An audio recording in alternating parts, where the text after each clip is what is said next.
میرا پیغمبر عظیم تر ہے، میرا پیغمبر عظیم تر ہے۔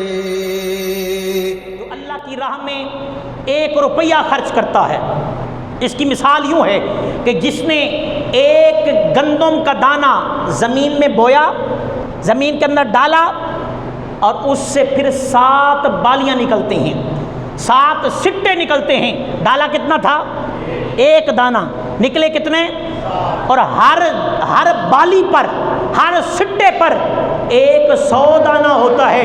یارو جو اللہ کی راہ میں 1 دانہ دیتا ہے، رب 700 دیتا ہے۔ اور واللہ یضاعف لمن یشاء، یہ میرے رب کا کرم ہے، جسے چاہے 700 سے بھی زیادہ بڑھا کر عطا فرما دیتا ہے۔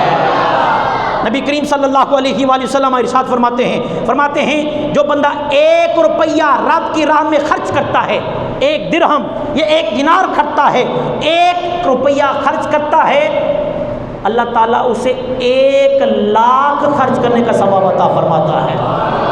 محبت سے سبحان اللہ کہیں۔ 1 روپیہ دیا، صحابہ نے عرض کیا یا رسول اللہ 1 روپیہ دیا اور 1 لاکھ کا ثواب کیسے؟ فرمایا ایک بندہ وہ تھا کہ جس کے پاس صرف 2 درہم تھے یا 2 دینار تھے یا آج کی تاریخ میں 2 روپے تھے، اس نے 1 روپیہ اپنے لیے رکھا، 1 روپیہ اس نے راہ خدا میں خرچ کیا۔ ایک بندہ ایسا ہے کہ جس کے پاس لاکھوں ہیں، اربوں ہیں، کروڑوں ہیں، بہت مال ہے، اس نے 1 لاکھ روپیہ اللہ کی راہ میں خرچ کیا۔ اب اس کے پاس، پہلے کے پاس صرف 2 درہم تھے، 2 روپے تھے، 2 دینار تھے، اس نے آدھے اللہ کی راہ میں خرچ کر دیے، اب آدھا مال اس کے پاس رہ گیا۔ اللہ تعالیٰ اس کو اتنا اجر عطا فرماتا ہے کہ دوسرا جو تھا اس کے پاس لاکھوں روپے تھے لیکن اس نے 1 لاکھ روپے خرچ کیا، ثواب اسے یہ نہیں کہ نہیں ملے گا، ملے گا، لیکن 1 لاکھ کا ثواب ملے گا لاکھ خرچ کر کے۔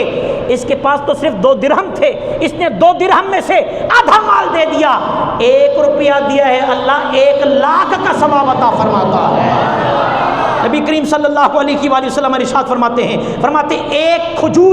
ایک کھجور، یہ بڑی زبردست بات ہے، حدیث پاک ہے، فرمایا ایک بندے نے 1 کھجور راہ خدا میں خرچ کی۔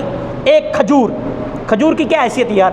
ہر بندہ چاہتا ہے کہ میرے نامہ اعمال میں اضافہ ہو، میری نیکیوں میں اضافہ ہو۔ 1 کھجور اس نے خرچ کی، اور خرچ اپنے بچے پر کی، خرچ اپنی بیوی پر کی، خرچ اپنی بہن، بیٹی، ماں، باپ پر کی، بھائی پر کی۔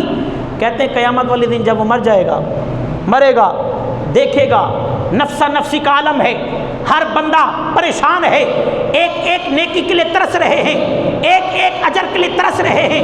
اتنے میں دیکھے گا کہ سامنے بہت بڑا ایک پہاڑ جتنا ثواب ہے، وہ بندہ حیران ہوگا کہ یہ اتنا بڑی نیکی کس کی ہے؟ فرشتہ کہے گا یہ نیکی تیری ہے۔ وہ کہے گا یار میں نے تو کوئی ایسی نیکی نہیں کی۔ حدیث پاک میں ہے، مصطفیٰ جان رحمت صلی اللہ علیہ وسلم فرماتے ہیں اللہ تعالیٰ اس 1 کھجور کو پالتا ہے، ایسا پالتا ہے جیسے تم گھوڑے کو پالتے ہو، یعنی گھوڑے کے لیے پانی کا اہتمام، گھوڑے کے لیے چارے کا اہتمام، گھوڑے کے لیے کھانے کا اہتمام، گھوڑے کے لیے مختلف قسم کی چیزوں کا اہتمام کرتے ہو کہ یہ پل جائے، یہ سواری کے لائق ہو جائے۔ ایسے ہی ہے جو 1 کھجور خرچ کرتا ہے، رب کی رحمت بڑھ کر اسے قبول کرتی ہے اور اس کی ایسی پرورش کرتی ہے کہ قیامت والے دن پہاڑ کی صورت میں اس بندے کے سامنے آئے گی، بندہ عرض کرے گا یہ نیکی کس کی ہے؟ وہ فرشتہ کہے گا یہ نیکی تیری ہے۔ بندہ کہے گا میں نے تو ایسا کوئی کام نہیں کیا۔ فرمایا تو نے 1 کھجور اپنے بچے کے منہ میں ڈالی تھی، محبتاً اللہ نے ایسی قبول کی اور اس کو 1 کھجور کو پہاڑ کے برابر فرما دیا ہے۔